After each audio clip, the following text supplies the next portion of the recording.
Welcome, everyone, to my channel. If you haven't been here before, pull up a seat, sit down. We are going to talk about The Wicked King by Holly Black. This is the second book in the Folk of the Air series. Yes, okay. You must be strong enough to strike and strike and strike again without tiring. Jude has bound the Wicked King Cardan to her and made herself the power behind the throne. Navigating the constantly shifting political alliances of Fairy would be difficult enough if Cardan were biddable. But he does everything in his power to humiliate and undermine her. When it becomes all too clear that someone close to Jude means to betray her, Jude must uncover the traitor and fight her own complicated feelings for Cardan to maintain control as a mortal in a fairy world. So, yeah. This is the second one from The Crow Prince, and we have begun it. Yes, we have, which is pretty cool. I've been excited to see it. I've been listening to it. I listened to it today for Audible. I'm already an hour in, and I can't believe that only encompasses about the book one thing, the prologue, and 3 chapters-ish. Almost 3 chapters. I'm not even done the 3rd chapter yet. Not completely. So, it starts off with this very mysterious quote. Say to him thus, that I defy his slanders and his infamy, and as a mortal enemy, do publicly proclaim him withal, that if I had mine own, he should not wear the fairy crown, but with a vengeance should come down, nor we, a king, should name him. By Michael Drayton and Nymphidia. Whatever that is. Yeah, okay. So, we start off with the prologue with her remembering something she did back when she was training with Maddox, the one who slaughtered her mother and father and stole her twin sister and her older sister, Vivi, from their home in the mortal world. Reason, Vivi was actually Maddox's daughter, so she's half fae, half mortal. But she's once again, gone off into the mortal world with her girlfriend and with her little brother, Oak, who will most likely become the future king of, well, Elfhelm.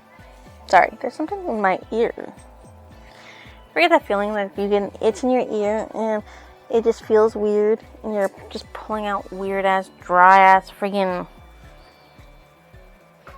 whatchamacallit, ear stuff, ear wax. And one of the things is that you must be strong enough to strike again without tiring. Is what's written on the back. So, in this, Taryn are fighting Maddox, or learning to fight. Of course, Taryn doesn't want to spar because she doesn't really care for it. She has memories of how she wanted to, while she was riding a bike, she didn't want to be on the sidewalk like Taryn did, but she wanted to be out in the street like Vivi, and would do that enough that, that her mom thought she might have scars, and her dad would pick out the rocks with tweezers.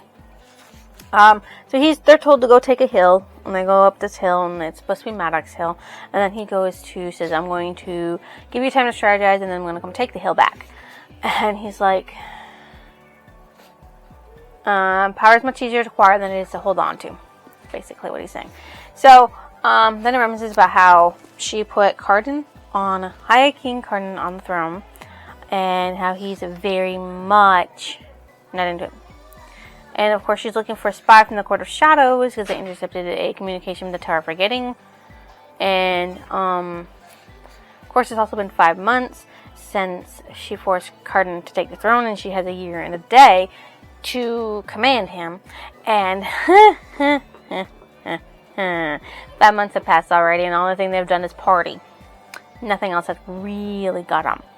And of course, it's the fact that her sister Taryn and Locke tested Locke's love for Taryn and Taryn's love for Locke by using Jude, which is a terrible thing to do.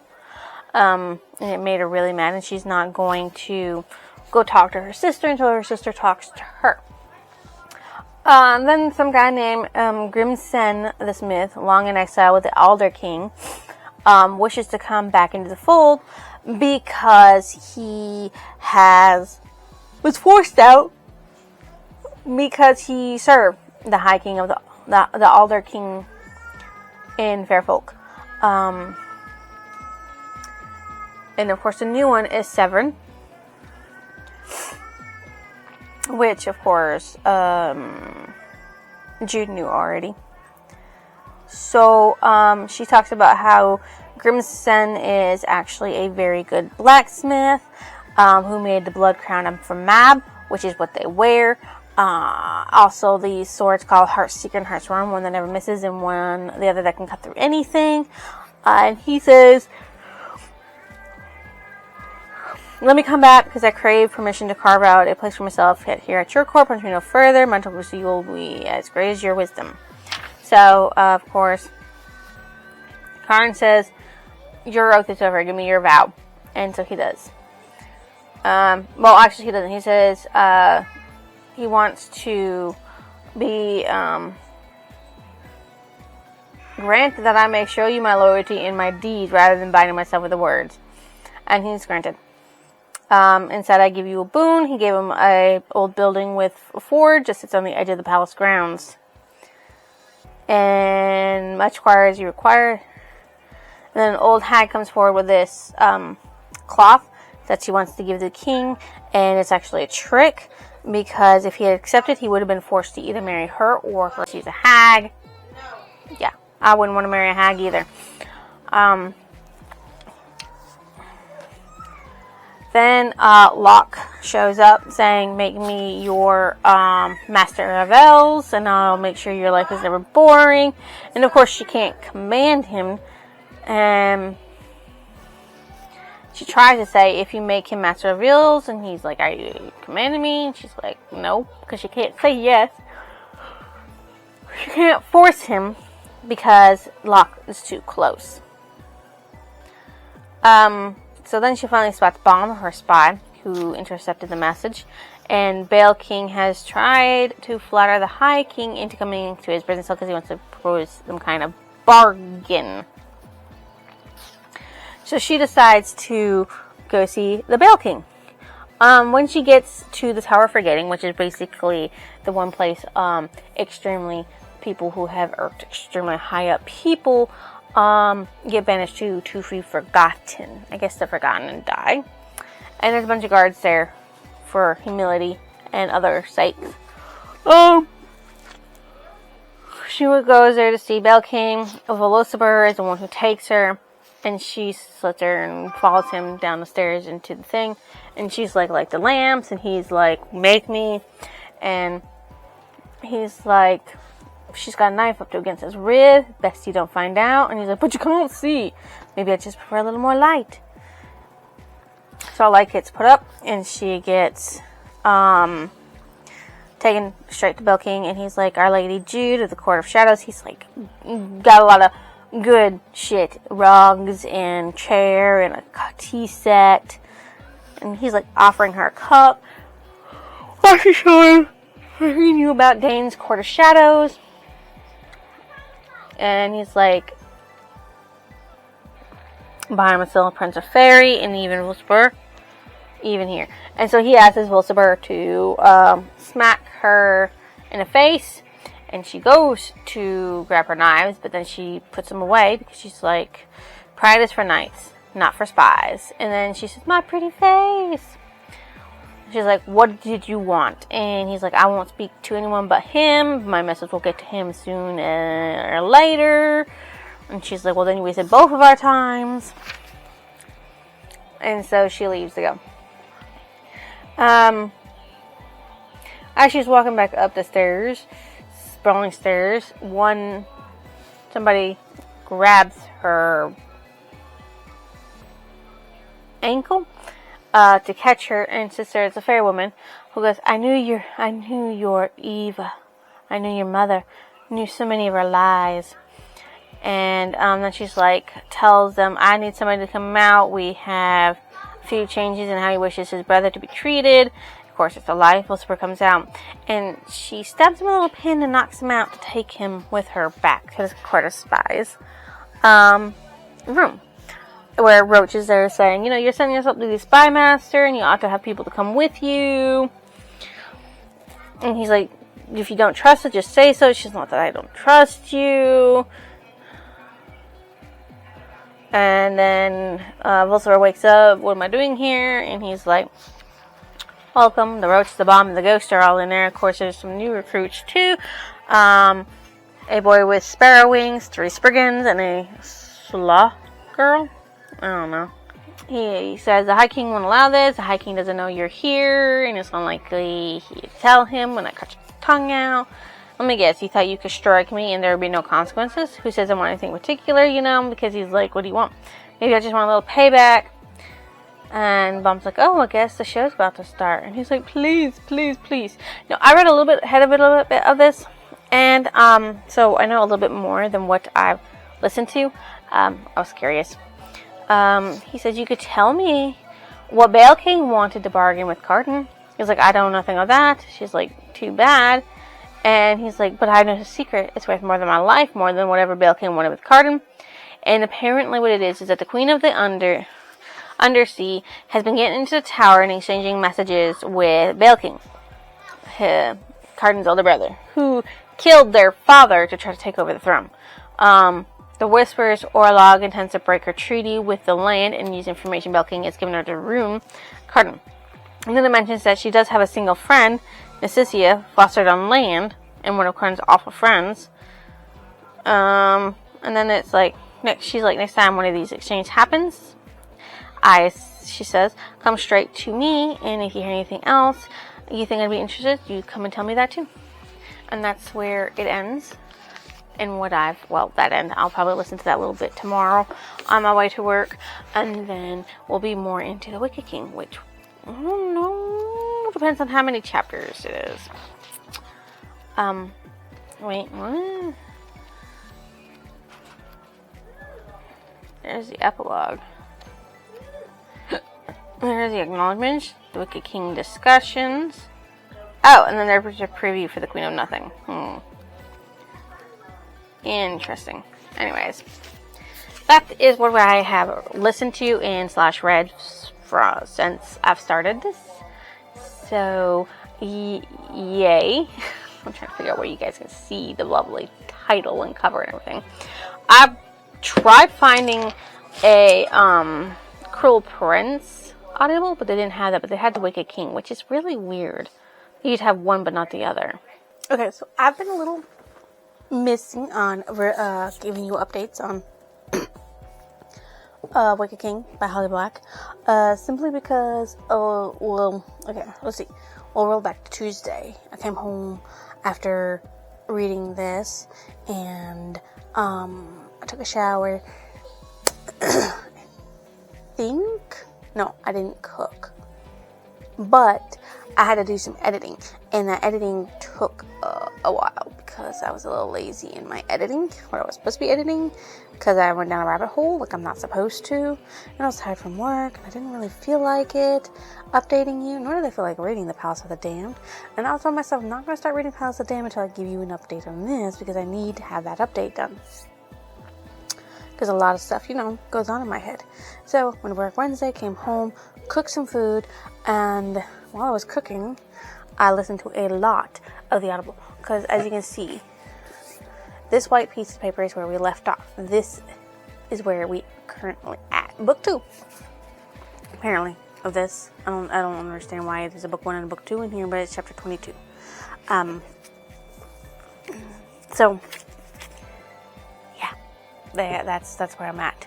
I listened to that a lot yesterday, a good decent chunk where I got up to 56%, and I was like, ooh, wow, that's pretty good, and I listened to a little bit more today, and I was just like, listening, and then I stopped on chapter 21, and I was like halfway in it, and I was like, I want to finish so that way I'm done the chapter, because I don't really like ending on chapters too much.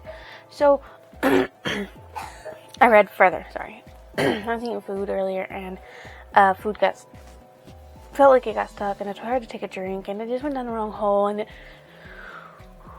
made me cough for a while. I'm tired. Work today, work every day. My feet hurt. My back of my heel hurts. I think a spur is acting up on the back of my heel when I walk. It's really painful. I should totally soak it, but I'll probably soak it tomorrow. Because I'm going on vacation starting, tomorrow afternoon when I get done with work. I'll be able to, not go to work for a little while, which is awesome.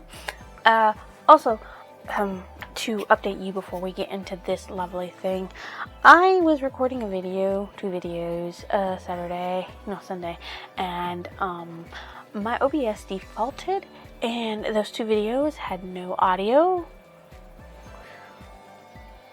That's what I had to voice over, and I hated it. Every fucking second of it, I hated it. I hate voiceovers. I hate doing those. I hate showing out that I'm a greenhorn who hasn't really been doing videos for very long, or making them, or editing them, or anything like that. I just wanted to check on the time. I'm at 62% for this rendering. I edited a video today. I had to record myself voiceovering it. Half of it, and then let it render out so that way it goes in and meshes well with everything else. So that was fun in a bun, I guess you could say.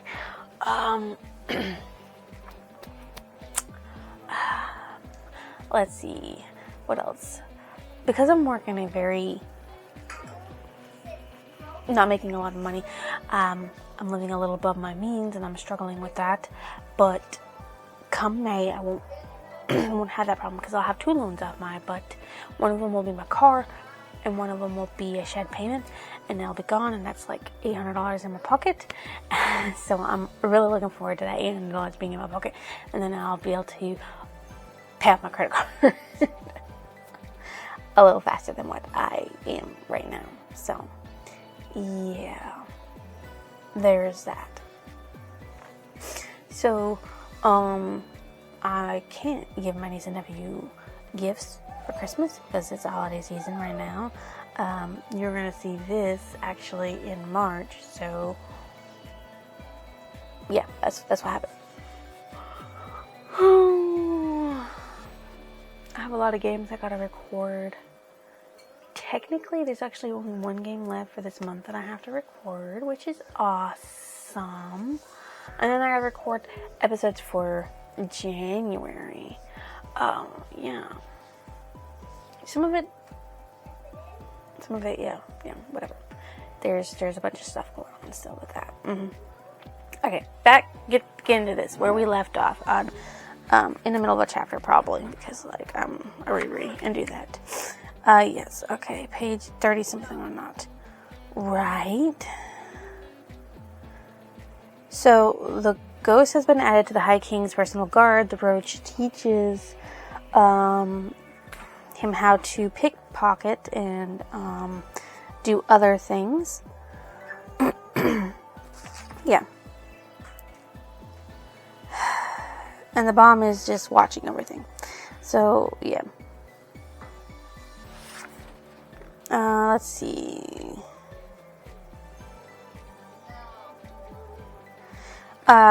They have an actual battle. She draws Nightfall, and the ghost and her have a fight. And while they're fighting, they talk about the mortal world and if they miss it or not. I'm pretty sure she beats him. And he says, I won't let that happen again. She says, if you say so. And then she goes back to her apartment, and her twin sister is there. And they haven't spoken in 5 fucking months. And the first thing she says, you've got a bruise coming up on your cheek. Where Balekin asks Vulciper to smack her. So they have this lovely small little chit chat about how for her wedding, She's like, are you going to fight forever? I want you to wear a flower crown and dance at my wedding. Vivian, their older sister, is coming to the mortal world, and she's bringing Oak, their brother. She also wants to ask her to remove Locke, the one she's marrying, the fairy she's marrying, because she's human, to, from being Master of the Rebels. Do not show your butt at people. Okay? And she's like, well, Matic misses you. You were always his favorite. She says, Vivi is his firstborn. His hair, she's his favorite. I'm not saying you are still his favorite. So, Jude tells Taryn that she made an agreement with Cardin, so she has position and power, and Oak is out of danger.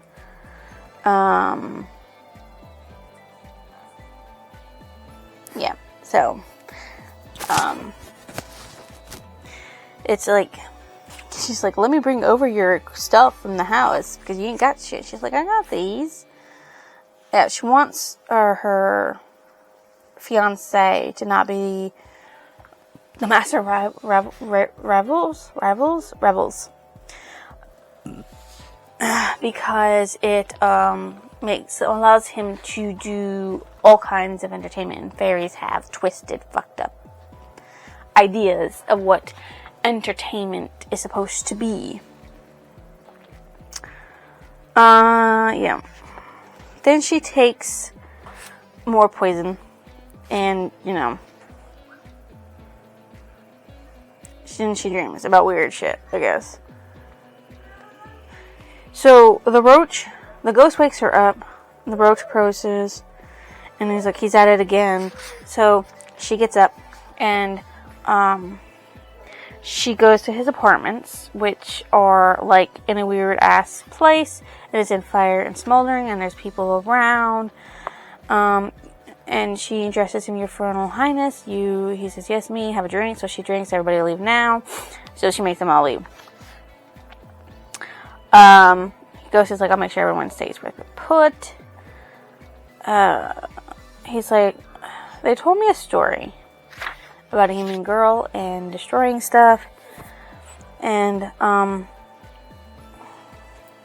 he goes in, shows her his bedroom. He's drunk. Where there are 2 black bolts inside his headboard. So he's like, they weren't aiming for the bed. And he shows, he's got an injury. Who did this? Why aren't the guards outside more upset? And they think that he did it. They think that Cardin did it. And that the bolt hit one of the girl's leg. And he says that he went back into the walls, because he didn't really see much of anything. So she's like, well, there's supposed to be no way inside his rooms, so there's apparently a secret passageway. And he's like, well, it's not enough to map the tunnels we have, but of course she can lie, and he can't. But it was true. So she and Ghost search, and they find one, and she's like, stay with the king. And she goes inside, and she finds Nicasia, I think is what it is. Orla's daughter. In the Eldred's bed, wearing nothing but a robe. And she's like, you shot at Cade? And she's like, don't tell him. And she reveals that the reason why she knew about the secret passageway. She got undressed, put this robe on, was going to go surprise Cardin in his bedroom, but he had people in there, and he was in bed with a girl, so she got angry, went back, grabbed a crossbow, dragged it all the way there, and shot and missed the girl, who she was aiming to kill, not Cardin, and hit Cardin by accident. And he's like, well, what do you want in return? She's like, what do you want in return for not telling that I did it? And she's like, well, I want to know what Orla is up to. Because I know everything. Assume I know everything. That's what she says. And she's like, I thought you already knew everything. Do you want to buy my silence or not? She's like, my mother says he's too young and weak king. She believes he will give in to his demands and nothing. And if he does, nothing will change. And the truce between the land and sea will be over if he doesn't. And the land will suffer. and the Isles of Elfhame will sink beneath the waves. And she's like, then what? Carter's unlikely to marry you if your mom floods the place. She says she wants us to be married. So Orla wants Nicasia and Carden to be married so that way she become queen. Yeah. And then she's like, I know you did something to Valerian, so you can't say nothing. And she's like, you can't prove it. She's like, next time you catch me committing treason, you can force me to tell my secrets. But right now, I'd rather hear what your mother intends to do with Bell King. She's like, nothing. And I thought. So she doesn't plan on doing anything, yeah? That's just like, she's flattering Belkin. Lets him believe he's important. He won't be. So she's like, I've told you enough. Everything's a game. Go ahead and tell him or not. But she should know this. Someone you trust has already betrayed you. So apparently there's somebody that she knows that has betrayed her. Which is, like, terrible. So Karen's like, well, have you discovered it? He's like, nope. I have not found it. And then she takes him to her room where he can go to sleep, you know?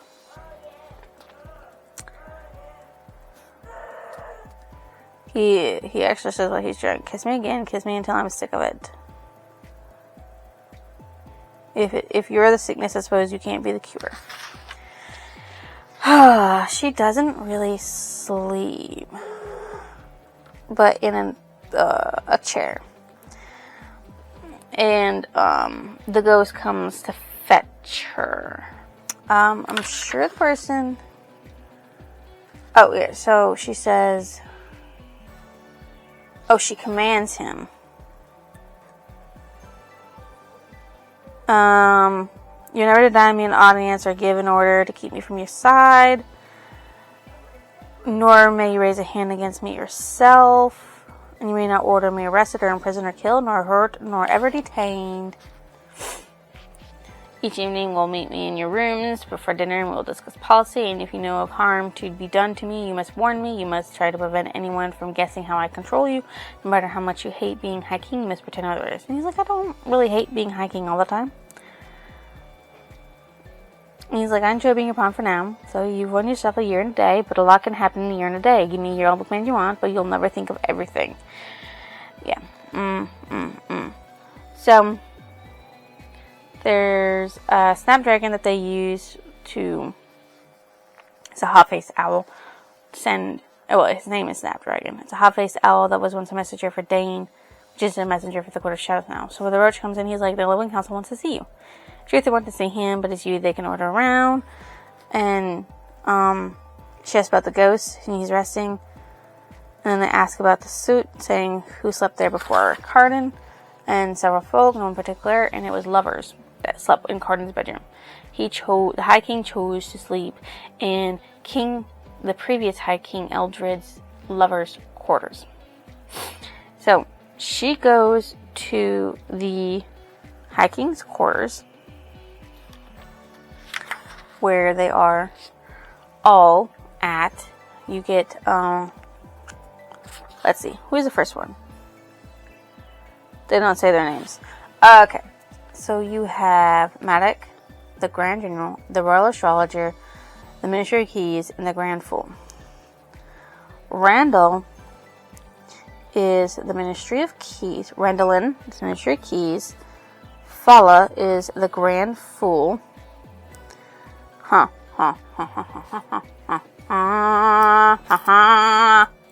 There's so many new names in this book. Yeah. You also have the Seelie Minister and the Unseelie Minister. The Seelie Minister is female, which is Nehuar.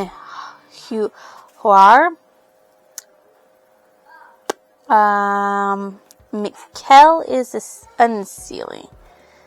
Oh, and Boffin.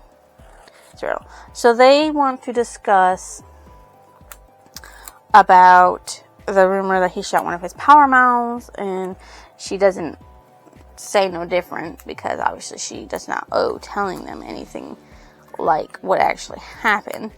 And she just says you prefer he kill her outright, instead of just like shooting her in the leg.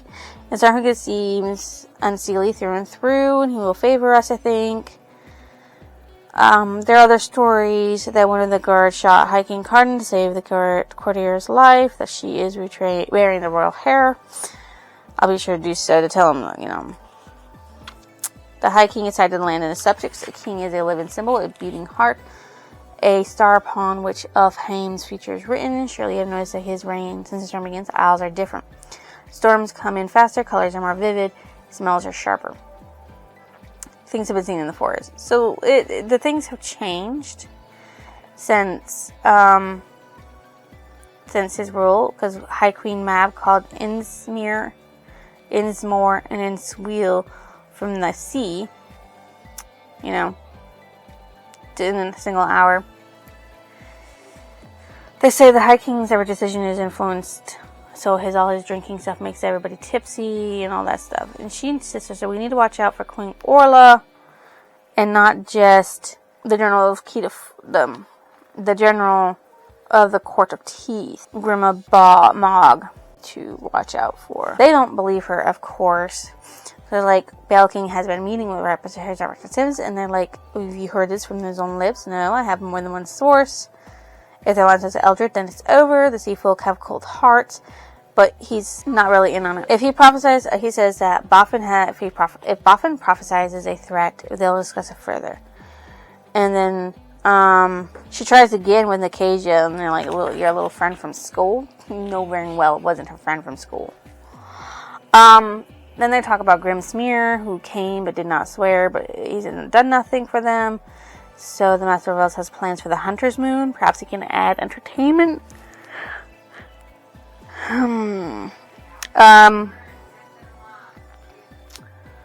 Yeah.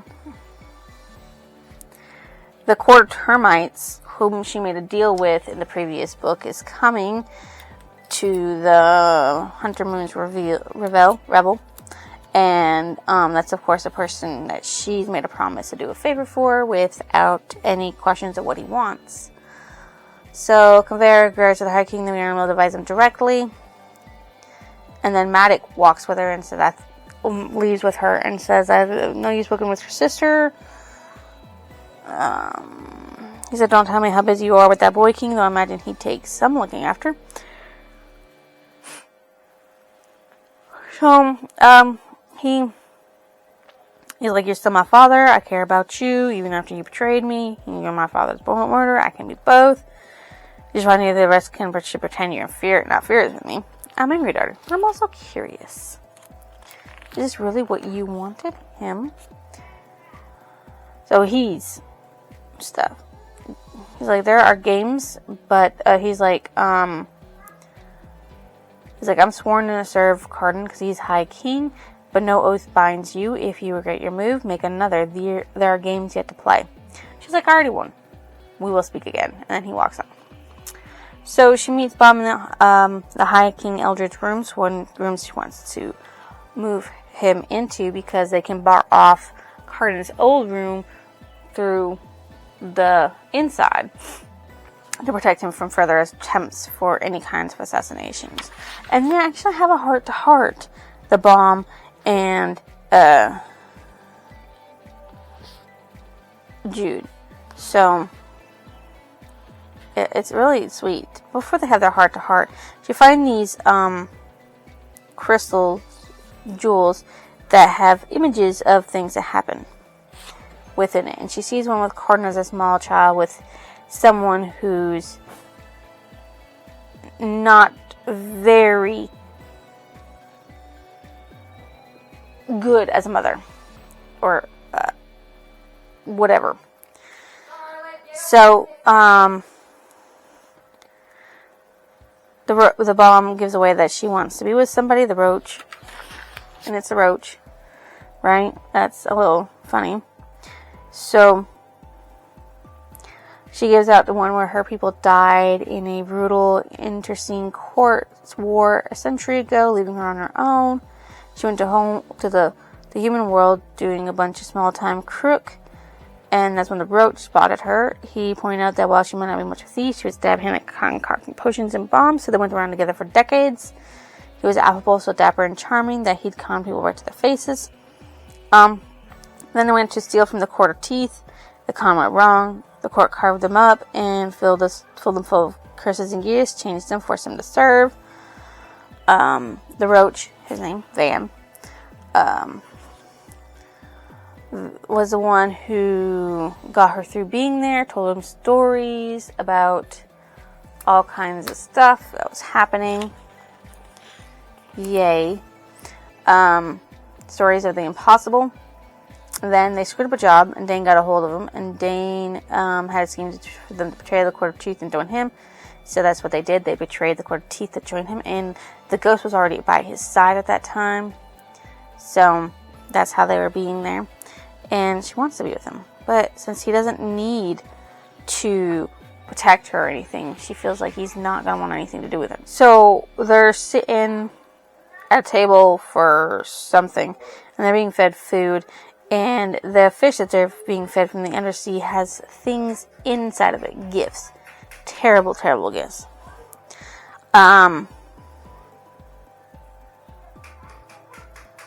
Acacia is like picking on her about how she's staring at Caden and she wants Carden. Yeah, Carden and everything. So yeah. So Tatterfell, it comes and cleans up her room. Her sister is there as well. She got in by having a key made for her by posing as Jude. And she persuaded Maddox to give the remainder of Tatterfell's debt to her. And I brought you coats, dresses, and jewels from the house. And like, you mean Maddox has her spying for him? But if Maddox has given your debt to me, consider it paid. She's like, do not dishonor my vow by thinking you can dismiss it. And her time was nearly up, so yeah, she didn't like that. Approaches. The moon approaches. She approaches to speak to Carden during something of it. And it's like, I'll call you back in, people, when I need you to. She says, Orlog of the Undersea is watching you. We can both have what we want. You can rule for longer than a year. All you do is extend your vow. Let me command you for a decade, for scores of years. And together, he's like, no. You'll have what you want, but that's it. No further. He's like, yeah, any other commands from me? She says, don't drink yourself to death tomorrow and watch out for my sister. She asked, do you want me to seduce her from that? She's like, no, don't do that. If she's going to fall, she's going to fall. I want her to fall to see how he really is. Valmorin comes and sister says, why haven't you come to me for advice? She's like, do you have some? And he's like, maybe, but it matters later. He's like, I can give you the finest advice anyone's ever given you, but you will not heed it. She's like, he's like, I'm an excellent juggler. Juggling, you see, is just tossing two things in the air at the same time. No matter how many things you add, you've only got two hands, so you can only toss two things. You got to throw faster and faster, higher and higher. Advice is that you learn to juggle better than I did. Essential. And he said, I foretold you wouldn't take my voice. So he's basically saying that you're not juggling everything that you're doing well enough, and you need to do better than what he did, or you'll end up like him. So the evening of the Hunter Moon's revel, the king and him wants to talk. She's like,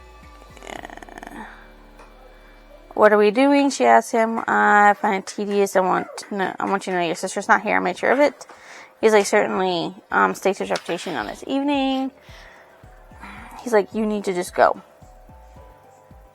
You ought not to be here tonight, little ant. Go back to the palace. And that's him trying to warn her away because something is going to happen. And it does happen. He knows that she would wear stuff to protect herself, so she can't be enchanted, and makes her the Queen of Mirth with this ugly ass dress and this ugly ass crown thing. And that's after she has her talk with one of the court of termites, which is Dulcamara. Yeah, so that's what happens. I mean, she pretends to be she's enchanted, and they both know she's freaking lying. And so, yeah, she pretends for the humiliation. And he's like, she starts dancing and she can't stop, and she's afraid she's going to die dancing. So she's like, let me dance with my king. And so they dance, and they talk. He's like, do not think I forget that for a moment you could do worse to me. She's like, I didn't plan for this. He's like, I'm the king of fools. She's like, the high king of fools. So she's like, I would like permission to withdraw. So then she notices as she's withdrawing, the Selkies are coming out from the sea, and they have silver blades. So she's like, runs back, saying that the undersea, the Selkies are coming to protect the king, and they come with a message, and after they give the message, they dance and make merry. So the message basically is this: the sea needs a bridegroom, the land needs a bride. Cleave together, lease your face the rising tide. Spurn the sea once, we will have your blood. Spurn the sea twice, we will have your clay. Spurn the sea thrice, your crown will away. So it's a proposal, but also a threat from the undersea queen of Orlog. So she immediately, Sister Carden says, go assemble the living council in my room in the palace. I'll join you as soon as I can get away. So she summons the living council, and she finds on her desk from the Grand General. Alright, Byra died. I don't know where it died at. Unfortunately, on that. But, I'm going to assume it died after my note taking of the song where she was told to go meet him. And they have discussion about, him being sworn, Maddox being sworn to the Blood Crown.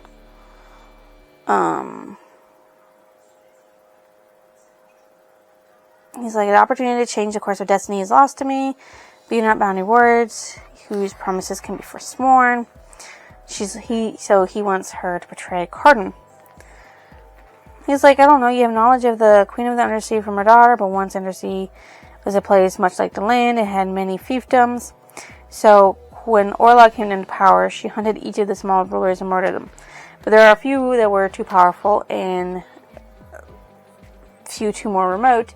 So what he believes is going to happen is that when Nicasia gets married to Carden, she's going to have Nicasia kill off all the smaller courts and everything, so that way only Nicasia and Carden can rule the land, while Orla pulls the strings from behind and rules all of it. And they're like, we just want all that's from you tonight is that you use your power Sinential to block any alliance with the Undersea. She's like, yeah, I can do that. So when they all come in, Carden following, and he's like, where is Nicasia? Who must Randall was like, we must discuss this offer. It's not an offer. It's delivered as a demand or else war. Basically. And he's like, no need for me to do anything. We can have, Carden's like, well, no need to do anything. We can just go to war. Because Maddox's like, it's time for us to pair. We're not going to tremble over Orla's wrath. And he's like, Randall is like, well, why don't you take her as a consort instead of a bride and get an heir to fit to rule them. He's like, now I'm not to marry Orlog's command, only breed. And Maddox's like, I want to hear from Dude. I'm like, whatever for? Because we didn't hear her before, and she knew. She told us.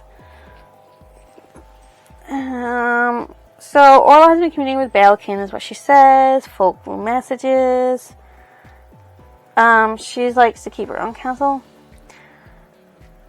She's like, yeah, I have a lot of secrets, so don't you. She's like, Balkan's ambitious, but not a strategist. Spurn the sea ones will have your blood. That's Oak, I imagine. So they're afraid that Oak's going to be in trouble. Carden still wants to speak to Nicasia, and the High King tells Jude to go find her. Nikita's been put in her room by the roach, with the roach. So, she's like, the High King wants to see you. It's like, if only that was true. So he's like, Acacia, your mother sent a message for us both. It was her scheme, not mine. I'll wager you know about it and didn't say nothing. She desires a different kind of alliance. Tell the queen that she's again. She'll find her daughter my prisoner instead of my bride. It is not nice to throw things at the daughter of the undersea. It is not meet to throw things. Meat. It is not meet to throw things at the daughter of the undersea. So she's like, let me speak with my mother. I will demand change it. I don't know. She's like, the sea is harsh, and so are Queen Orla's methods. She demands that when she ought to request, but doesn't mean there isn't wisdom in what she wants. Would you remember then? Tie the sea to the land and bind us together in misery. She's like, we would be legends. Legends do not concern themselves with something as small as happiness. When one behaves as though she is queen already, says Mada. And he orders everybody but Jude out. When they all leave, she says, give me an hour again, and I will show you true shame. Long schemes will be nothing to what I make you do, and then leaves. Mikhail wants him to murder Belkin. Everybody else wants to marry Cardin to somebody else. So they can't. She asks the bomb to get somebody from the Tower of Forgetting. And she's like, oh. When she describes who that is, she's like, I have not spoken to her, but I know who she is. That was Cardin's mother. So, yeah. Lady Asha is her name. So, they bring Lady Asha to her, and they have a talk. Lady Asha wants to get away from Fairy, be free, know about it. It was also that reason why she was put in there. She was Eldred's consort, and when he tried, that's what he says. But what it was is that she and somebody else burned another consort. So, yeah. So, that was her secret. They used to sneak across the sea to be among mortals and take back little things she missed. And that was before Justin, of course. You look like them both. She's like, you've heard a story, I wager, how one or both of them killed a woman and burned the body to hide your mother's disappearance from Matic. Neither food nor water. So, there is that. Jude's like, tell me everything you know. She's like, throw me back in the tower? Nope, I have a price. And that's what her price. Freedom to the tower. Safe passage away from there to go to the human world. And she's very aware of who the High King is. She doesn't want him to know.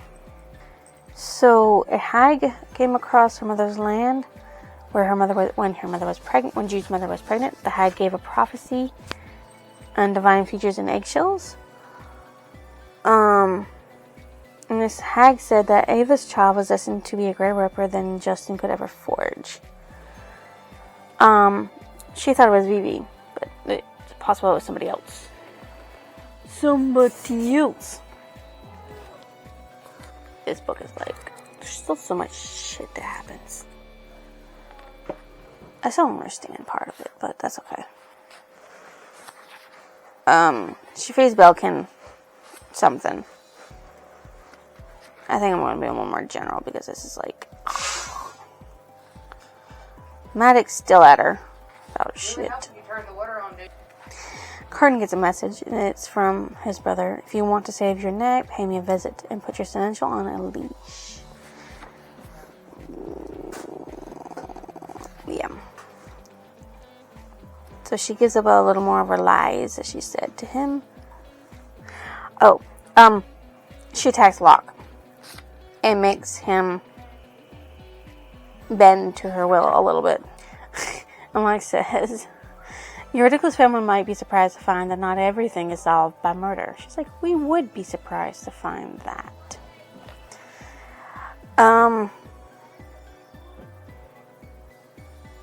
So she goes there to Mortal World to pick up Heather, and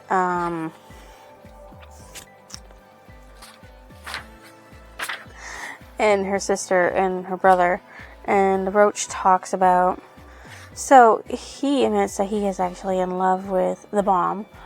So they're both in love with each other, but they don't believe the other loves him. So she spills some tea to Vivi, finds out that Vivi never told Heather anything about the fairy or anything, and just brings it on to her in the most horrific fucking way. And it's just... ugh. It just is. She goes to see Grimson and actually gets a pair of earrings. It's supposed to make her sister the most beautiful woman in the world, on fairy, so that way keep Locke's interest for a very, very long time. And in exchange, it was a single tear. So she did tell Carden to go flirt with Nicasia to try to get information out of her, and apparently he finds out that Orlog will act during the wedding of Locke and her sister Taryn. Now, what it is, they don't know. But they think it's Oak that they're going after. So she comes up with plans within plans within plans with Maddox to protect. Belkin says he wants out of the tower, and when he goes to see his brother because they allowed them to meet, Belkin will make Carden a harsher ruler because he can't be ruler at the moment unless they have Oak, which is, blah. He goes back to the tower because they're like, nope, we're not gonna do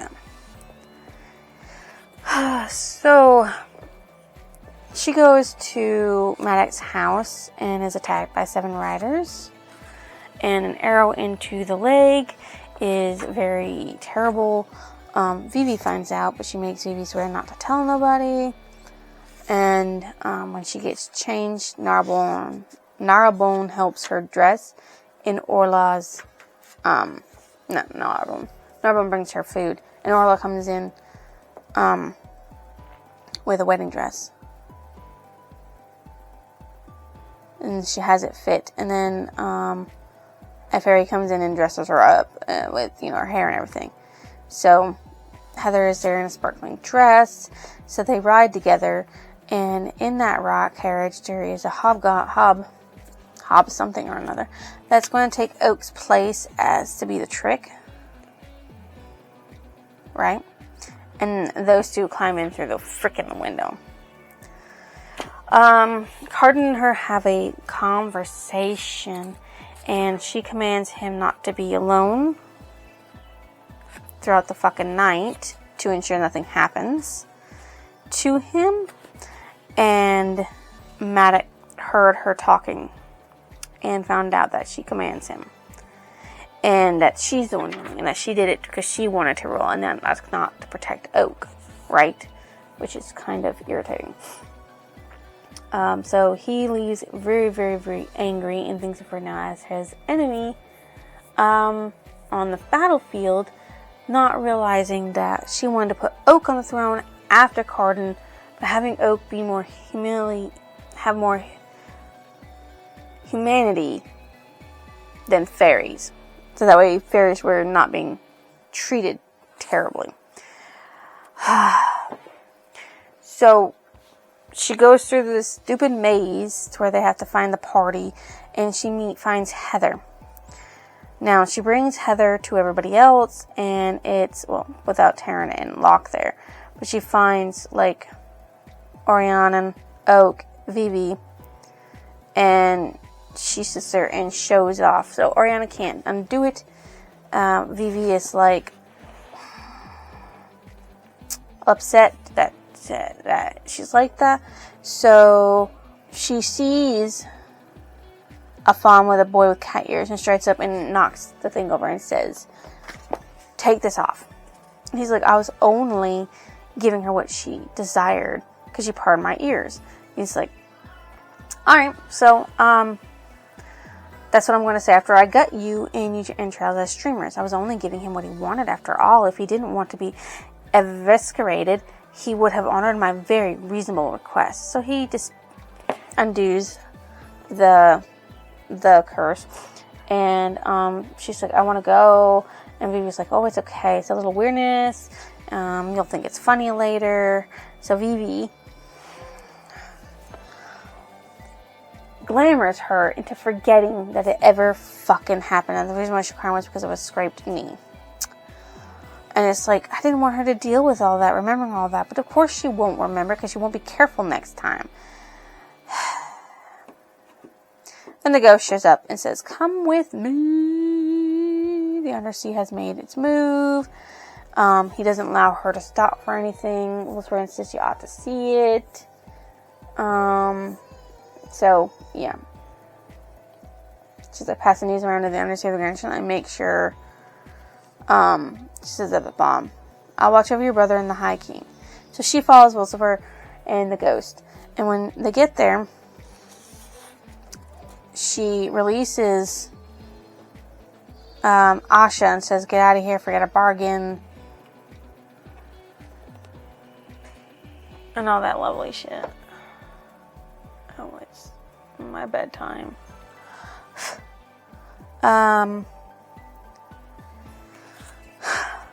She sees that Bell King is gone. And then realizes when the ghost appears with three of the sea folk that the ghost is the one who betrayed. And she asks why. She says, he said, I served Prince Dane, not you. And then she blacks out. So, yeah, he betrayed the fuck out of her. Good morning, lovelies. I would have updated you last night, but I was not feeling it. I was tired. I was dead ass tired, and I was just not feeling like updating, doing anything. I didn't do anything that I wanted to do. I just came home, I listened to the rest of this, and then I just ate some food and went to sleep. That's literally all I did, and I feel like a lazy bum for that. But it is what it is. I mean, I still have 2 books to read, but I still got 2 weeks to read it. So I'm not all that worried about anything in that particular area. I'm not. So where I left off is book 2, because I don't know why I don't know why this is like that. I really don't, but it's whatever. A fairy poem. They stole little Bridget for 7 years long. When she came down again, her friends were all gone. They took her lightly back between the night and morrow. They thought that she was fast asleep, but she was dead with sorrow. They have kept her ever since, deep within the lake, on a bed of flag leaves, watching till she wakes. William Ellingham, the Fatties. So, she wakes up at the bottom of the sea, Jude does. And Nacasia is there, and she punches Jude for Carden, and she wants to know what happened, to make him do anything that Jude wanted. So Jude's like, what happened to the ghost? Where is he? He's like, he helped you kidnap me. And then Nacasia's like, worry about yourself. She's like, you think I performed a trick because Caden likes me better than you? But you shot at him with a crossbow bolt. Of course he likes me better. She's like, Carden should have trusted me, not you. And she's like, yeah, Carden should definitely trust you more. You seem really trusting. It's not like you're actually currently betraying him. You know, because she was. She's actively currently betraying him. Let's see. So she hurts him. I don't know exactly what it is, like electrical shocks or something. I don't know. It doesn't say exactly. The next time she wakes, she's alone, thinking about everything that's happened. And then a guard comes in and says, I was hoping to find you knocked out so we could prepare you to have dinner with Queen Orla. No trouble. She didn't give up no trouble. They dressed her in something that was really flimsy. And then she's escorted to where Queen Orlog is, where Nacasia is, and Belkin are for eating for dinner. And Belkin's the first one to speak up. He says, Duarte, now you know how it feels to be a prisoner. How is it to rot in a cell to think you will die there? And she's like, I don't know. I always knew I was getting out. So Queen Orla goes, I suppose in a manner of speaking, she's like, come to me. You have. So she's trying to glamour Jude, but Queen Orla cannot. So, like I said, she's trying to glamour her, and it doesn't work, but she's like, you are our friend, you love us very much, you are loyal to us, you'll always do anything for us, and so, sorry, I woke up that long ago. She's like, yes, I will do anything for you. So they eat, and then she's asked about herself, and she says, I'm a mortal girl raised in fairy, and that's the most interesting. Acacia wants to know why, if Carden kissed her. She's like, yes, more than once, but he doesn't love me. Queen Orla's like, your father must be very angry with you for ruining all his plans. He's like, he is. Why didn't Adriel tell Belkin about Oak's parentage? Wouldn't that have been easier than scouring Elflame for Prince Carden after taking the crown? I'm not in his covenants. Not then, and definitely not now. All I know is that he had a reason. Doubtless he means to betray me. If Oak was High King, then it would really be Maddox who ruled Elfheim. And you didn't want that. And Belkin's like, would you take us to Oak's door? Take us to the mortal world and take him from your big sister, carry him back to us? And she lies, of course, saying yes. Then she talked about the Grimsim, the blacksmith, who didn't swear to the High King, about making a blood crown for Belkin, who Nicasia has been trying to sweet talk her way into getting him to do what they want, because he wants to be known about the world, and promises in a sweet, seductive way can make a lot of men bend.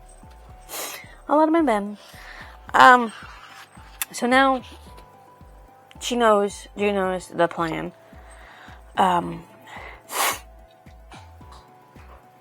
So Orla's like, what did Carden promise you? I keep calling him Caden. His name is Carden. So Queen Orla believes that Carden promised something to get Jude to do what he wanted, which was be on the throne, which was the freaking opposite. And so she's like, to become his essential, to have power, to have purpose, because that's all I wanted in fairy.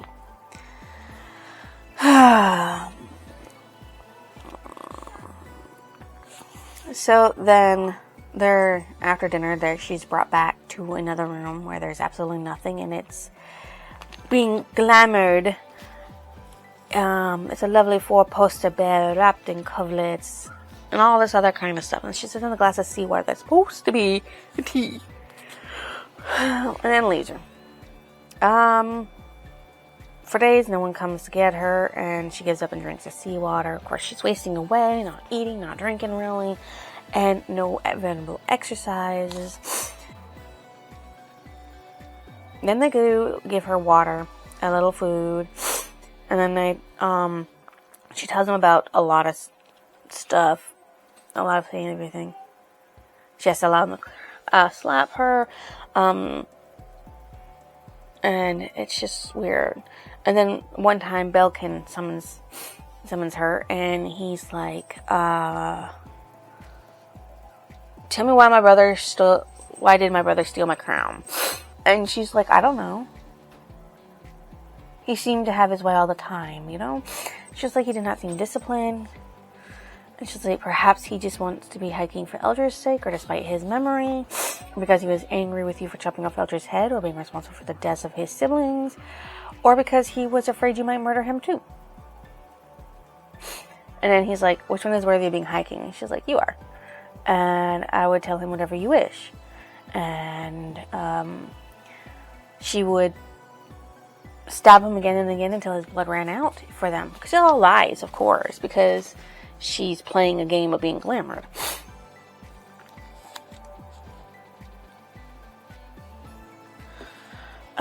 So he's like, kiss me. And she does. And then he's like, kiss me like I'm Carden. And so she does. And she's being brought a pitcher of clear river water, which she guzzled gratefully. And then they begin, the day after that, preparing her to return to the surface. the High King had made a bargain. And then Bale King glamours her one more time. When we return to Elfane, we won't be able to see each other often. You will come to Hollow Hall when you can. I will drop a red scarf in front of you so that you know I need you. Grimson needs you to finish your work before he can make the crown, because he's made a deal. Grimson will make the new blood crown for Bale King if Carden is dead. So she's supposed to kill Carden.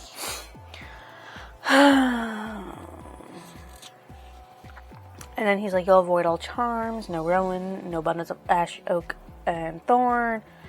You will not touch them, you will not wear them, and if one's given to you, you'll cast into fire as soon as you can conceal doing so. Of course, she doesn't need any of that shit anyways, because she's got a geese on her from Prince Dane, who's now dead and can't remove it, that says that she can not be glamored by anyone but Prince Dane. So, nobody can glamour her. Fucking all. So then she's dressed in her original clothes, hair braided, and pearls put in her ears, and she's taken to the shore, of course. And it's like, Corlog's here we are, was agreed upon. I bring you your Senential, along with the new ambassador of the Undersea, Balekin of the Greenbrier line, son of Eldred, your brother. And he's like, you promised her hail and hoarding, and she is not. And it's just like, she is. And she's like, my daughter Nicasia, Princess of the Undersea, will help her to land with her own royal hands. She ought to need no help. You have kept her in the damp and the cold for too long. She's like, well, do you not want her no more? We can take her back and bargain for something else. And he's like, I will have her, and your brother will be my ambassador. It shall be all as we agreed. And then he has two knights go and get Jude. And one of them, they escort her to a carriage, and she's like, the general has instructed me to take you to his home. So like, I have to go to the palace, and she's like, I must do as he says. And then she's brought to the palace where Tatterfall is waiting there, and they change her out and put her hair down and give her food and drink, and then she falls asleep on the floor in front of a rug in front of a fire. Taryn wakes her up, and she's like, Tatterfall was like worried about you because you're sleeping a whole day and night. She heard that you had a human illness, and she's like, you're married now. She's like, yeah. And you look like a wrath, but you don't have a fever. She's like, I'm fine. She's like, don't act so proud. You disappeared on my wedding night, and I didn't even know you were gone until morning. I'd been so frightened. So she explains that Maddox and Carden blamed each other for her disappearance until someone showed that, the mermaids that Orlog had her. Phoebe and Oak and Heather went back home. And that's when Taryn Fagan finds out that Heather was glamoured, and she's like, oh, maybe we shouldn't be doing that. She also finds out that she's been gone a little over a month.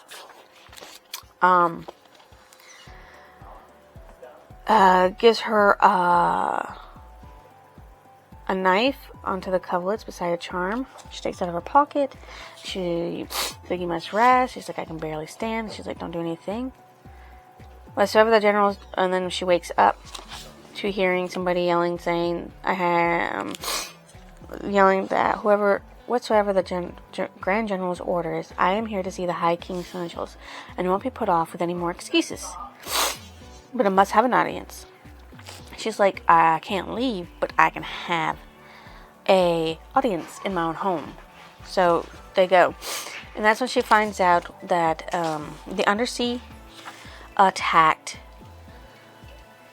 the court of termites as the price to pay to get Jude back, and that they were forbidden from retaliating by Carden.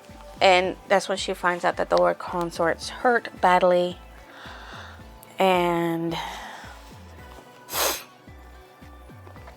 Bale King, and then she finds out Bale King had a long grudge against them, and that Lord Royben wants his favor called in, that he wants Prince Belkin dead. And she's like, he's the ambassador of the Undersea, I can't kill him. You're like, we'll go to war. Go to war. Go to war. She goes upstairs, gets changed, pretends to go to bed, and jumps out her window. And then she makes her way slowly to the palace. And when she gets there, the knights are barring her from the palace because the general has said that you're not to be in the palace, and that if you do show up, to call a carriage to bring you home, and if necessary, ride with them. And she's like, no. And so she leaves. And then she goes to see Balekin because, well, obviously. Well, actually, she leaves wandering around, and she sees that the Court of Shadows entrance, one of them, has been buried.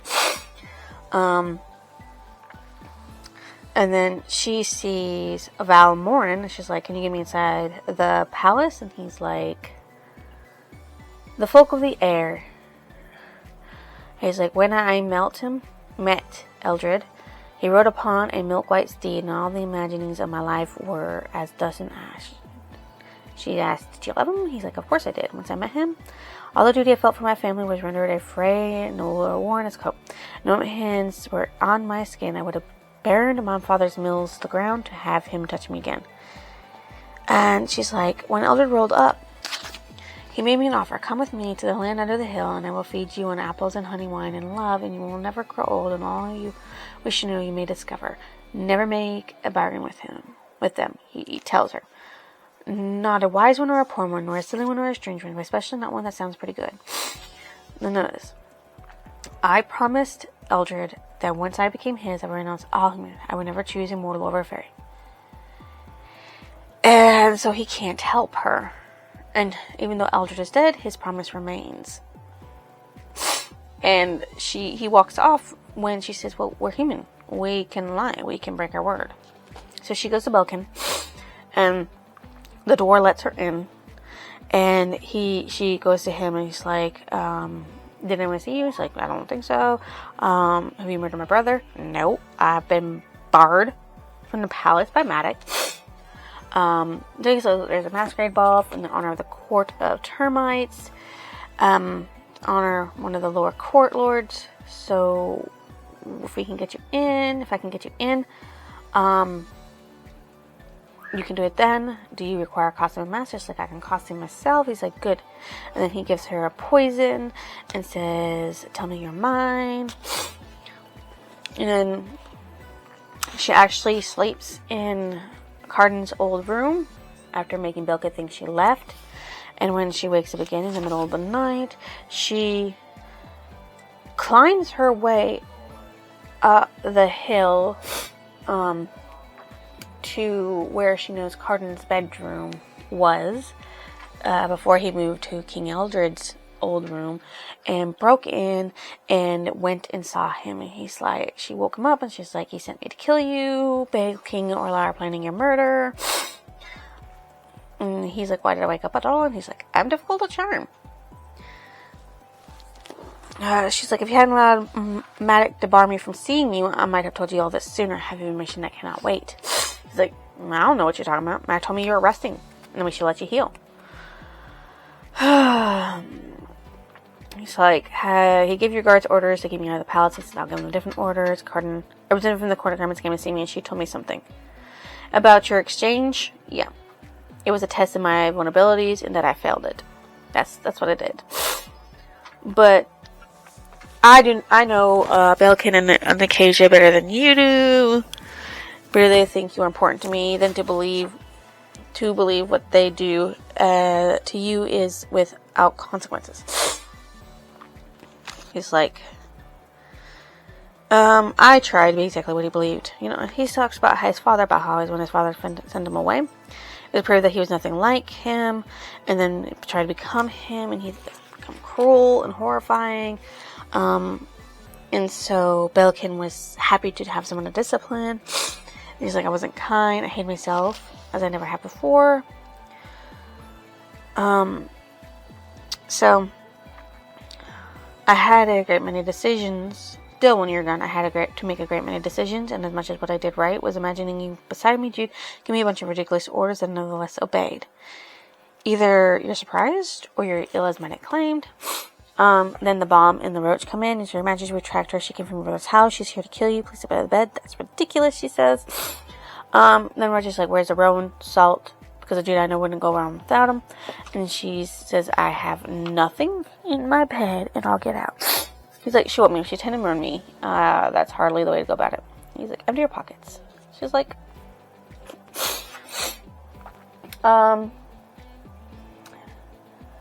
pulls it out. There's the poison. I got the poison from Belkin, who tried to glamour me to murder Carden because he needs him dead. Persuade Grimson to make him his own crown of Elfheim, and that is what I came to tell the High King. I would have told you first, but I couldn't get to the Court of Shadows. Then she admits that it's part of the bargain that she made with Prince Dane, that she can't be glamored. And then they're like, okay, well, could be lying. Please, could you try to order her in? And Carden's like, call to me. And she doesn't. And Mom's like, you're not charmed. She's like, now, tell me why I ought to trust you. The ghost came with Vulsibur to take me to Tower of Forgetting, urged me to go alone, led me right to where I was captured, and I still don't know. So, the Roach said, we didn't know. We didn't know Ghost betrayed us. The Ghost activated some of our own explosions for the old forest entrance, collapsed part of the castle. The bomb stopped it from being worse, but the Slaw Niniel got badly burned. The Ghost is in the wind. They don't know where he is. So she's like, if Belkin thinks he can get me into the masquerade, then let him bend his will toward that aim of playing along, or I could just kill him. And then he's like, they're all talking about killing, of course. And Carden's like,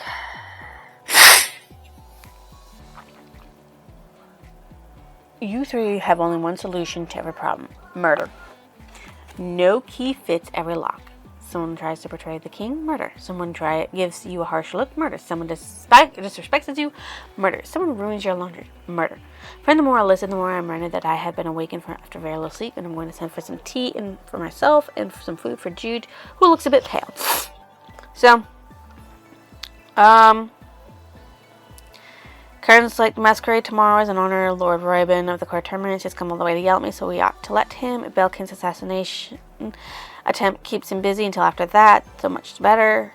Roach, if you could spirit away Grimson to somewhere he won't cause any trouble, that would be helpful. It's time for him to choose. But I do not want Belkin dead. So Carden wants to show Queen Orla that she's not just that he's not a feckless king. She goes to the Mandrake Market, finds a mask, and all she wants in exchange for the mask, the lady who's selling it, is to be able to make a mask for Carden. So she agrees. And then she finds Mother Morrow, who's like, here, let me get you this costume thing, dress that you want. She's like, for the dress and the soup. She takes off a pair of air pearl earrings from the undersea. Yeah.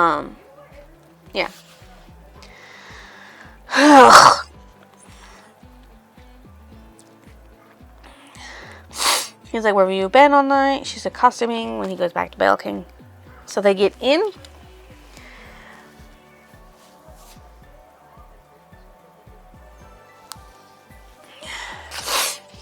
Yeah, so they get in. And when she passes Locke, she says, you tried to kill me. He's like, I wasn't supposed to be serious. I only warned you to be afraid. I want you to be afraid the way you frightened me. I have little time for you now, but I will make time for you. So, yeah. Also, Taryn is wearing Jude's earrings. So Lord Robin says, will you excuse Jude? I need to speak with her. He's like, if the king will not give me satisfaction, I must call on my debt. And then she spots Lady Asha, Carden's mother, who's back part among the courts that he gave her. Carden has some sympathy for her, I guess, and allowed her back in. And then she sees Carden, who she thinks is very, very drunk, but finds out through a kiss that he's been poisoned with wraithberry and realizes that Balekin has done it himself. And so she tries to get him to go away. And then Balekin's like, I believe he's been poisoned. He says, turn out your pockets. You're the only one here to be found. And then, had she been truly journalist, she would have pulled it out. And she's like, he's drunk. However, you are unbound as well, ambassador. Or shall I say, not bound to the land. So she's trying to take him away. She's like, I'm just trying to take him. It's like, attend to your other duty essentials and let me look after my brother. He has duties for night. She's like, you will be sent for it if you're needed. And then Balekin's like, Jude Duarte, you will leave the High King's side. And then the card is like, she will not. So he brings her to her room, commands guards to bring her shit that she needs, including the bomb, and how they need to stop him from dying from it. And she's like, I will go get the antidote from it. You stay here, Bomb. And Bomb's like, Liliver is the Bomb's real name. And he's like, Liliver, as your king, I command you, go with Jude. So she has to go with Jude. So she hangs back, the Bomb does. And he's like, you're a great disappointment. Balekin says, well, you mean because I wasn't glamoured? Yes, I can see how that would be very sad for you. He's like, did you bring me the crown? I got it nearby. But before I hand it over, I want to see the antidote. So she says, gives a little tit for tat. And she's like, let me take this poison. And you give me the antidote. And then I'll bring the antidote to him because I want to make sure it's real. And he's like, fine, after a little bit of scuffle. And so she drinks the vial she had. And then takes the antidote and puts it in her mouth. And then puts it into the vial. And stoppers it. And he's like, what? She goes, this was just water. I rinsed out the raspberries. And then she's like,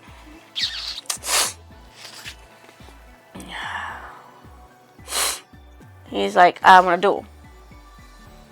So it's like, she's like, are you suggesting a duel?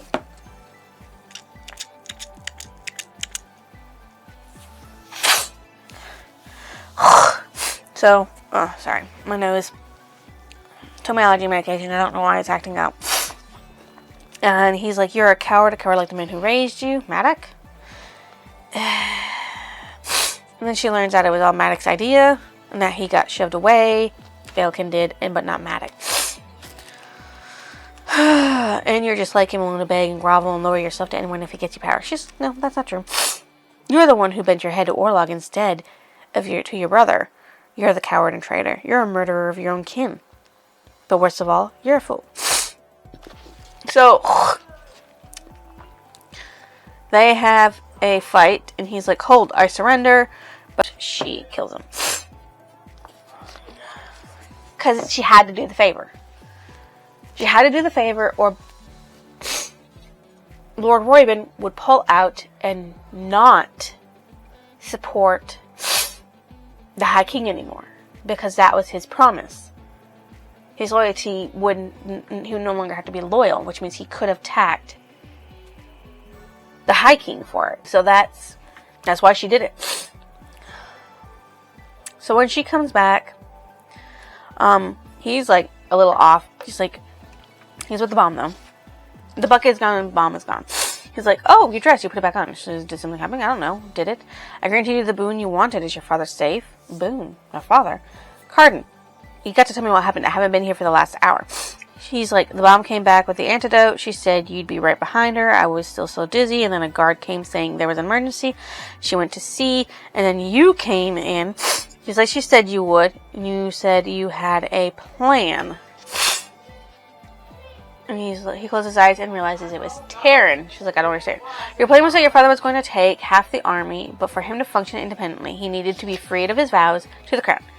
You had on one of your doublets, the ones you always wear, and these odd earrings, moon and a star. But how did she make you agree? She had no power. She could pretend to be me, but she couldn't force you to. She didn't have to command me, Jude.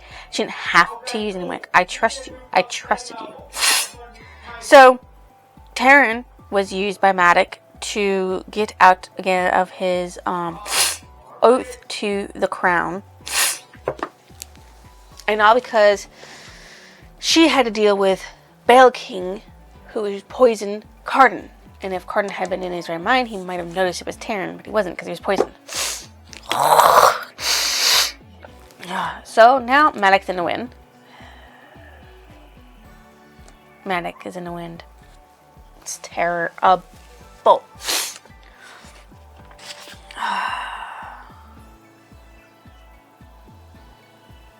The High King requested her presence. That you come at once. So he sits. He's like, once you had a problem, now I have one for you. Give me back my will. Give me back my freedom. She's like, hear me out. What you want from me is obedience for longer than a year and a day. More than half your time is gone. Are you ready to put Oak on the throne? And so you thought to extend my vow. Just how you were imagining doing that. You thought I had nothing to bargain with. What bargain is possible? When what I want is for you to make the vow again. For at least another year, if not a decade. And what do you want? He's like, your father and sister tricked me. If Terran had given me a command, I would have known it wasn't you. But I was sick and tired and didn't want to refuse you. I didn't ask why, dude. I wanted to show you that you could trust me and that you didn't need to give me orders for me to do things. I wanted to show you that I believed you'd thought it through all the way through. But that's no way to rule. And it's not really even trust when someone can order you to do it anyways.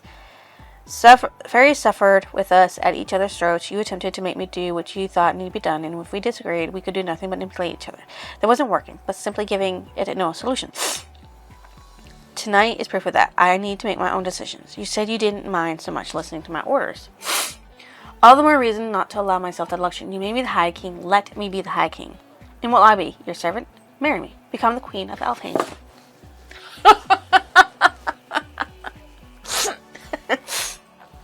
She's like, but you can't. He's like, I can. Kings and queens don't often marry for something other than political alliance. True. But consider this a version of that. And were you queen, you wouldn't need my obedience. You could issue all your own orders, and I would be free. Moreover, it's not as though we'd be married forever. Marriages between kings must last as long as they rule, but in our case, it's not so long. Only until Oak is old enough to rule, assuming that's what he wants. You could have everything you want at the price of merely releasing me from my vow of obedience. He's like, if you agree, I'll marry you tonight. We exchange vows, and it is done. There is no mortal marriage to require being presided over and witnessed. I cannot lie, I cannot deny you. She's like, it's not long until your vow is up. Surely the idea of a few more months tied to me can't be such a hardship that you'd lie. Like to tie yourself to me for years. He said, a lot can happen in your day. Much has happened in half that time. So she says, I'll do it, I'll marry you. So she releases him from her command. And then, and they get married. Well, they get married, and then she kisses her and frees him from her vow. So now she's Queen of Fairies. Then a messenger comes saying your brother is dead. There was a duel from what we've been able to determine. And the Queen of Undersea, she's here to make justice for her ambassador. She's like, well, wife, it seems you have at least one seeker from your dowry. Come, we must dress for our first audience together. So Orla's like, where's my ambassador? Where is he? Ambassador, where is he? He's like, you know he's dead. It was your responsibility to keep him safe, she says. It was your responsibility to keep him safe. And he's like, was it? I thought my obligation was not to move against him, not to keep him from the consequences of his own risk-taking. He had a little duel, from what I hear. Dueling, as I am sure you know, is dangerous. But I neither murdered him, nor did I encourage it. In fact, I quite discouraged it. You ought not to allow such disobedience. He's like, perhaps. So she's like, I'm here to demand justice. Bale King was my ambassador, and if you don't consider him to be under your protection, I do consider him to be under mine. You must give his murderer to the sea, where she will find no forgiveness. Give us your senential. June directed. But she's only just returned from the sea. He's like, you don't dispute her crime? Why should I? If she's the one with whom he dueled, I am certain she would win. My brother supposed himself expert with a sword, a great exaggeration of abilities. But she's mine to punish, or not, as I see fit. And she's like, looks like, King of the land, sharp tongue. My blood is cold and I prefer blades. Once I considered you as a partner for my daughter, the most precious thing in the sea.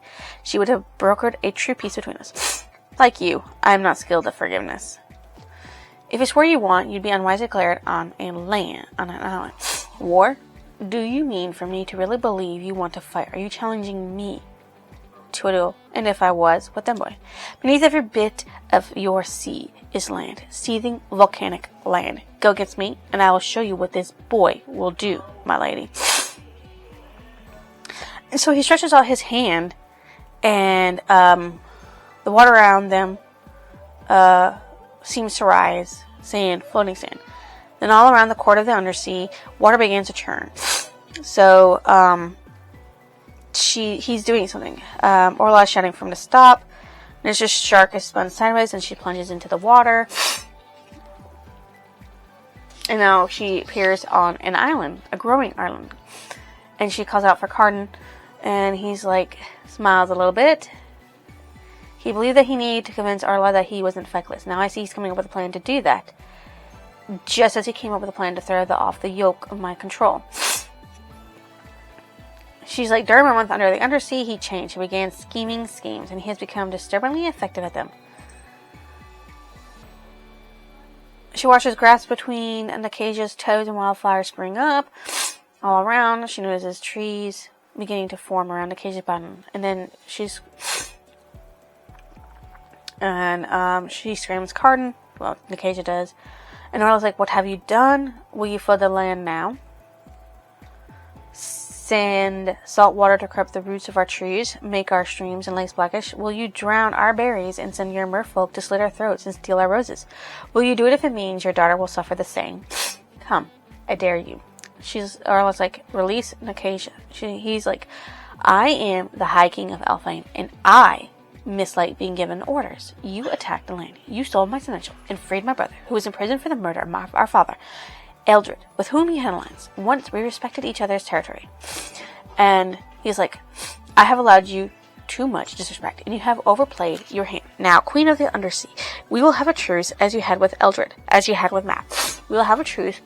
We will have a war, and if we fight, I will be unsparing. Nothing, and no one you love will be safe. So Orla's like, very well. Let us have an alliance. Give me my daughter, and we will go. Give me my daughter, and we will go. And then he's like, let Nakaja stay here and be your ambassador in Belkimstead. She has grown up on these islands, and many who love her are here. So he releases her, and Orla's like, if she wishes to stay, she may. He was like, I am. I'll not be led by the sea, no matter how great its queen. As a High King, I must sleep, but I must also be just. And today I will dispense justice. Jujarti, do you deny you murdered Prince Belking, ambassador of the Undersea, and brother to the High King? I do not deny that we had a duel, and that I won it. Hear my judgment. I exiled Jujarti to the mortal world, until and unless she is pardoned by the crown. Let her not step 1 foot in fairy, or forfeit her life. So even though she's the queen of the fairy, she's now barred from it. Carden takes the first step onto the new island. If Innswell is the Isle of Woe, Innsmere the Isle of Might, and Innsmore the Isle of Stone, then let this be Inseer, Isle of Ash. She's sitting in front of a television with a microwave fish sticks, growing cold, a cartoon is playing. She is soaking. So, she turned up at Vivian's doorstep a week ago because she was just dropped off in the mortal world, and she had to walk there to find him. So, she showed up Vivi's place. Vivi, but then I didn't care. I had no money. Heather was gone when she arrived back to Vivi's. When Heather and Vivi arrived back, she had a lot of questions, and then she had more questions, and then Vivi admitted to glamming her, and she removed the glamour, and Heather left. She's sleeping at her parents' house, so Vivi hopes that she might come back. Some of her stuff is still there, clothes, her drafting table, a set of unused oils. And she's like, she'll text you when she's ready. She's just trying to get her head straight. Oak wanted to stay in the human world for a little longer because he could go to schooling in the fairy now that things are no longer in danger for him, because now he's not in a dangerous situation where he could be killed, because if Bale King is dead, so the only two people who can rule are Carden and Oak. So there's nothing they can do about that. And Maddox wants Oak on the throne. Jude wants Oak on the throne. And Carden, I think, still wants Oak on the throne. I'm not exactly sure. Vivi's trying to convince Jude to join Maddox, and she's the queen of Harry Exile. You must be strong. So yeah, that's basically the end. That's basically the end. And I didn't tab it nearly as much as I should have, and I kicked myself in the ass. Hey, I didn't necessarily need to tab it.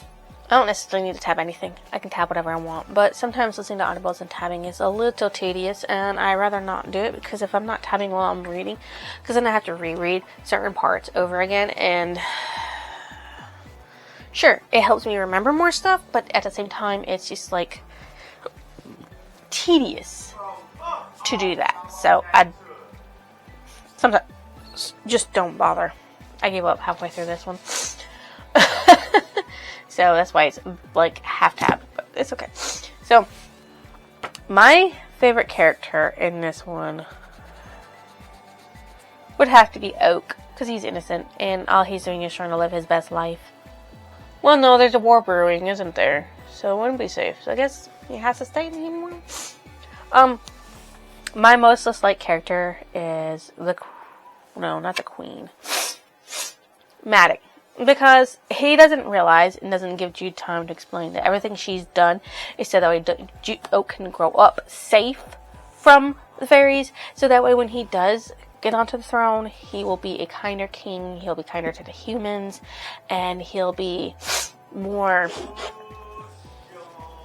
peaceful ruler than what the fairies have had. And he's just like all for war. So he manipulated Taryn to free him from his oaths so that way he can sit there and go to war against Carden. Of course, he can't kill Carden now, because if he kills Carden, they can't put Oak on the throne. And since Grimson is kind of missing and nobody knows where he's at, most likely with Queen Orlog, it's kind of hard for them to do anything. What stood out as memorable? That Carden figured out how to be a fucking king. Because he didn't want to be a king, and he didn't want to rule, and he didn't want to do nothing. So he allowed Jude to do stuff, but then he was just like, when Jude was missing, he was like, I gotta do all this stuff. And he realizes that he can be a king, but he can't be a king under her commands. So he manipulates her in a way to get his ability to make his own commands. Be his own king. Favorite passage. I really don't have a favorite passage. Nothing was interesting, to say the least, in that. But there is one favorite quote, and it keeps coming up everywhere in the story. It's, you must be strong enough to strike and strike and strike again without tiring. The first lesson is to make yourself that strong. So that would be my favorite quote. So, yeah. What I thought about the ending of the book. Well, obviously, more shit's gonna happen, because this is only the second book, so I'm wondering what the third book's gonna be. And now I know why it's called the Queen of Nothing. Because she's the Queen of Fairy, but she has nothing at the moment. She literally has nothing. Nothing to her name, besides being Queen of Fairy. Jude Durate. Yep. What book did it remind me of? I don't really know what it reminded me of. There's a lot of books I've read, but I don't think there's a lot of fairy books that I've read, so I can't really compare and contrast which ones I've read that would remind me of fairies. Of fairy books.